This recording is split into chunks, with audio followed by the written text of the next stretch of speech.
2008년 9월 15일 세계 금융 시스템은 뿌리째 흔들렸습니다.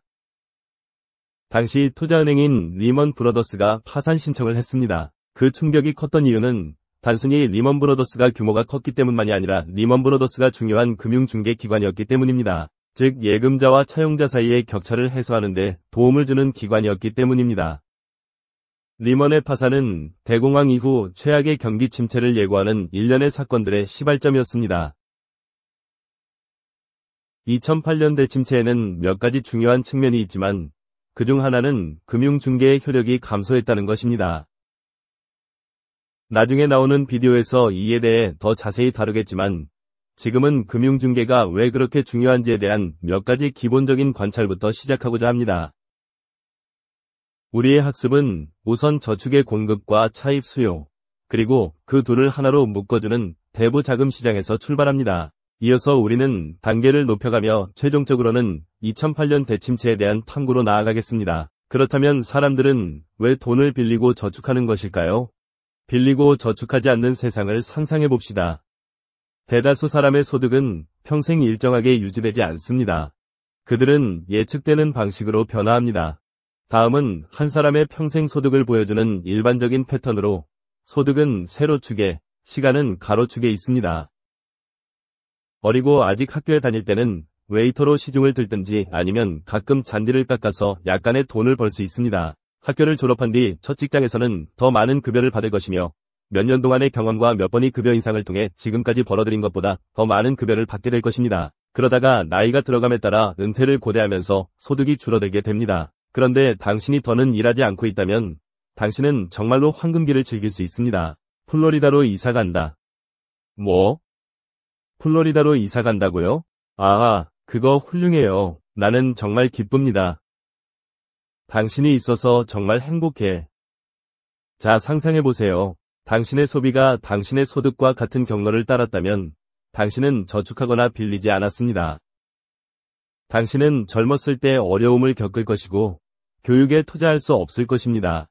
그렇다면 당신은 노동 전성기에 벌어놓은 단 한 푼까지 소비하게 될 것입니다. 글쎄요, 그게 엄청나게 신나는 일 같지만 저축이 없다면 은퇴할 때 소득이 갑자기 줄어들고 소비도 줄어들 것입니다. 당신의 황금기는 그리 황금기가 아닐 것입니다. 당신이 그렇게 똑똑하다면 왜 당신은 사람들에게 내 지하실에 살고 있다고 말하지 않는 거죠? 왜 사람들에게 네가 거물이라고 말하지 않았니? 왜 사람들에게 지난해 당신의 총 월급이 12달러였다고 말하지 않는 거죠? 그건 세후 월급이야. 대신 사람들은 저축의 생애주기 이론을 따르는 경향이 있습니다. 사람은 인생 초반기 자신이 버는 것보다 더 많이 소비하기 시작할 수 있는데 차입으로 그 간극을 메우는 겁니다. 예로 교육 비용을 치르려고 차입할 수 있습니다. 그런 다음 전성기 직장 생활기에는 소비하는 것보다 더 많은 돈을 벌어 빚을 줄이고 은퇴를 위해 여분의 수입을 저축합니다. 은퇴할 때가 되면 그녀는 그 저축을 소비에 사용하며 일하지 않고도 황금기를 즐길 수 있습니다. 물론 많은 사람들이 세부 사항으로 들어가면 이런 정해진 경로에서 이탈하곤 합니다. 예를 들어 대다수 사람은 전문직 종사자일 때보다 대학 다닐 때 더 적게 소비합니다. 라면은 더 이상 제 식단에서 주식이 아닙니다. 그러나 일반적으로 많은 사람들이 패턴을 따라서 빌리고 저축하고 저축을 깨는 식의 소비생활 원활화 과정을 평생 거칩니다.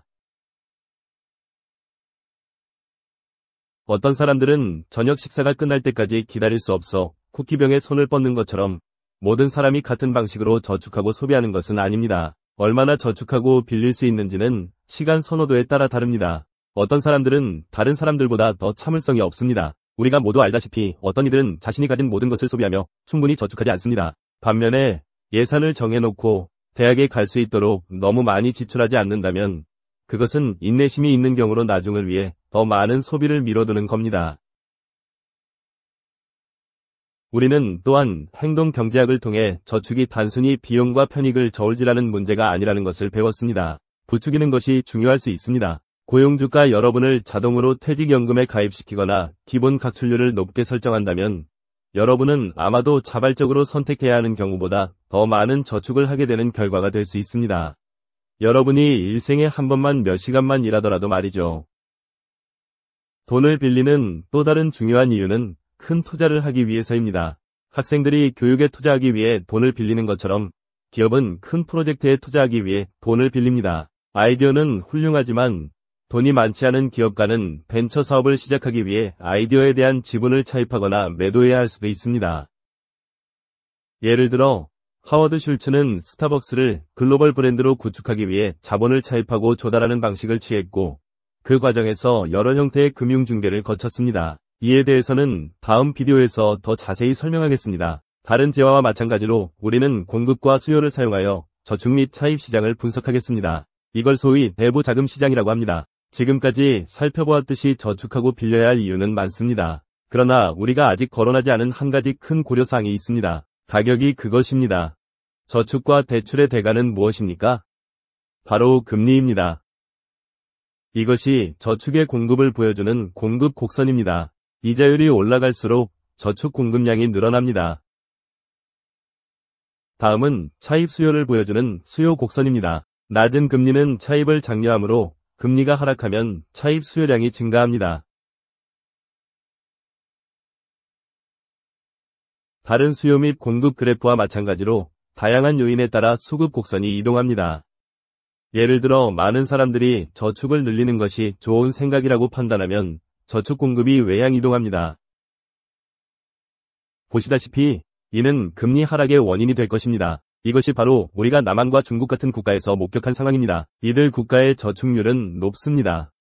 수요 측면에서 예를 들어 투자자들이 어떤 이유로든 낙관적이지 않게 되면 차입 수요가 내양 이동하여 금리가 하락할 것입니다. 하지만 예를 들어 정부의 투자 세액 공제가 투자 수요를 증가시킨다면 수요 곡선은 반대 방향, 즉 우상향 이동하여 금리를 밀어올릴 것입니다. 대부 자금 시장에 대한 사고력은 우리가 전체 판도를 보면서 금리 결정과 차입 및 대부 수급량을 결정하는 근본 요인을 이해할 수 있게 해줍니다. 그러나 실제로 대부 자금 시장이라고 할 만한 시장은 존재하지 않습니다. 이는 뉴욕 증권거래소와는 다릅니다. 다만 정말 많고 많은 각종 시장이 서로 다른 차용자와 대출기관을 위해서 존재할 뿐입니다.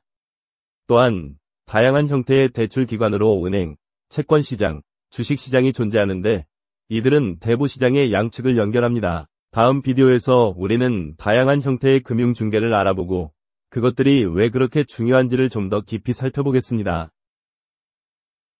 자신을 테스트해보고 싶다면 연습 문제를 클릭하세요. 또는 이동할 준비가 되었으면 다음 비디오로 이동을 클릭할 수 있습니다.